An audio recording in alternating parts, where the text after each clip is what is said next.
I recently read about what the young generation of workers want in Harvard Business Review.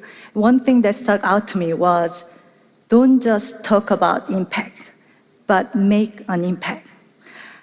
I'm a little bit older than you, maybe much older than you, but this is exactly the same goal that I had when I was in college. I wanted to make my own impact for those who live under injustice. The reason that I became a documentary journalist, the reason I became the prisoner in North Korea for 140 days. It was March 17th, 2009. It's just St. Patrick's Day for all of you, but it was the day that turned my life upside down. My team and I were making a documentary about North Korean refugees living below human life in China. We were at the border. It was our last day of filming. There was no wire fence or bars or sign to show that it is the border. But this is a place where a lot of North Korean defectors use as an escape route. It was still winter, and the river was frozen. When we were in the middle of the river, on the frozen river, we were filming about the condition of the cold weather and the environment that North Koreans had to deal with when they seek for freedom. And suddenly, one of my team members shouted, "Soldiers!" So I looked back, and there were two small soldiers in green uniform with rifles chasing after us. We all ran as fast as we could. I prayed that please don't let them shoot my head. And I was thinking that if my feet are on Chinese soil, I'll be safe. And I made it to Chinese soil. Then I saw my colleague Euna Lee fell on her knees. I didn't know what to do at that short moment, but I knew that I could not leave her alone there when she said, "Euna, I can feel my legs." In a flash, we were surrounded by these two Korean soldiers. They were not much bigger than us, but they were determined to take us to their army base. I begged and yelled for any kind of help, hoping that someone would show up from China. Here I was, being stubborn, towards a trained soldier with a gun. I looked at his eyes. He was just a boy. At that moment, he raised his rifle to hit me. But I saw that he was hesitating. His eyes were shaken, and his rifle was still up in the air. So I shouted at him, okay, I'll walk with you. And I got up. When we arrived at their army base, my head was spinning with these worst-case scenarios, and my colleague's statement wasn't helping. She said, "We are the enemy." She was right. We were the enemy. And I was supposed to be frightened too. But I kept having these odd experiences. This time, an officer brought me his coat to keep me warm. Because I lost my coat on the frozen river while battling with this one of soldiers. I will tell you what I mean by this odd experience. I grew up in South Korea. To us, North Korea was always the enemy, even before I was born. South and North have been under armistice for 63 years since end of the Korean War. And grew up in South in the 80s and 90s, we were top propaganda about North Korea. And we heard so many graphic stories, such as a little young boy being brutally killed by North Korean spies because he just said, "I don't like communists." Or I watched this cartoon series about young South Korean boy defeating this fat, big red pig, which represented the North Koreans' first leader at the time. And the effect of hearing these horrible stories over and over instilled one word in a young mind: enemy. And I think at some point I dehumanized them. And the people of North Korea became equated with the North Korean government. Now back to my detention.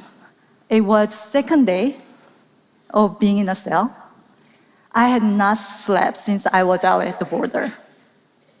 This young guard came to my cell and offered me this small boiled egg and said, "This will give you strength to keep going." Do you know what it is like receiving a small kindness in enemy's hand? Whenever they were kind to me, I thought the worst case was waiting for me after the kindness. And one officer noticed my nervousness, said, "Did you think we were all these red pigs?" Referring to the cartoon that I just showed you. Every day was like a psychological battle.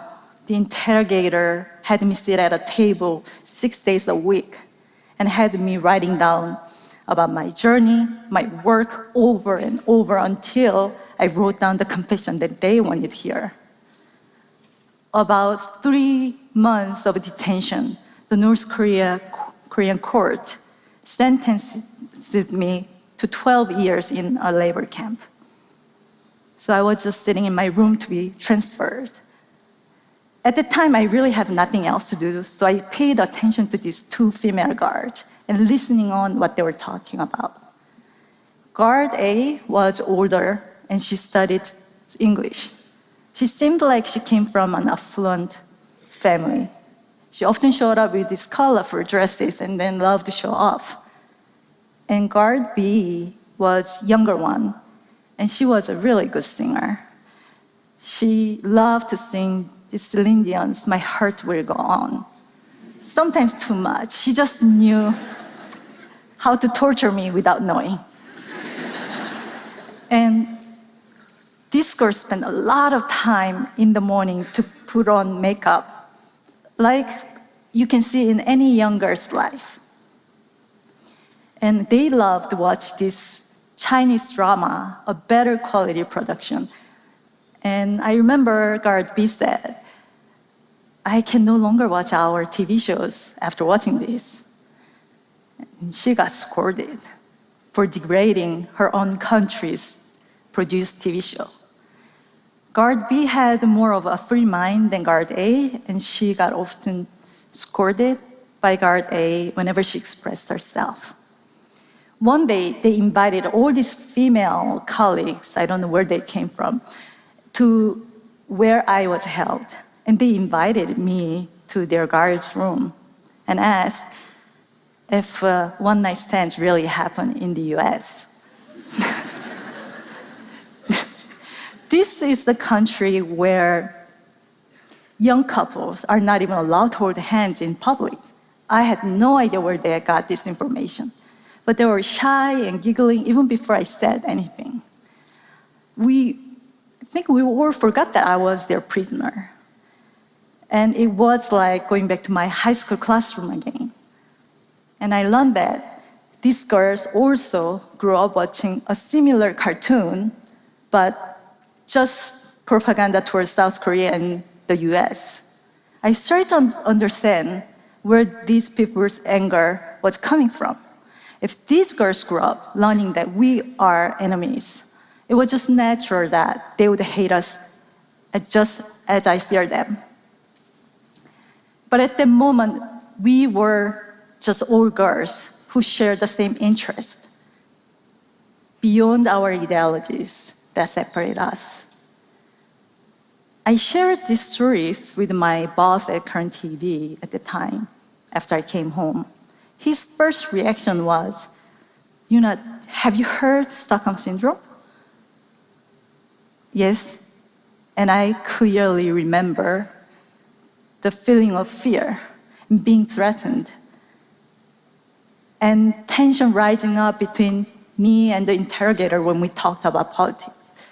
There definitely was a wall that we couldn't climb over. But we were able to see each other as human beings when we talked about family everyday life, the importance of a future of our children. It was about a month before I came home. I got really sick. Guard B stopped by my room to say goodbye because she was leaving the detention center. She made sure that no one watches us, no one hears us, and quietly said, I hope you get better and go back to your family soon. It is these people, the officer who brought me his coat, the guard who offered me a boiled egg, these female guards who asked me about dating life in the US.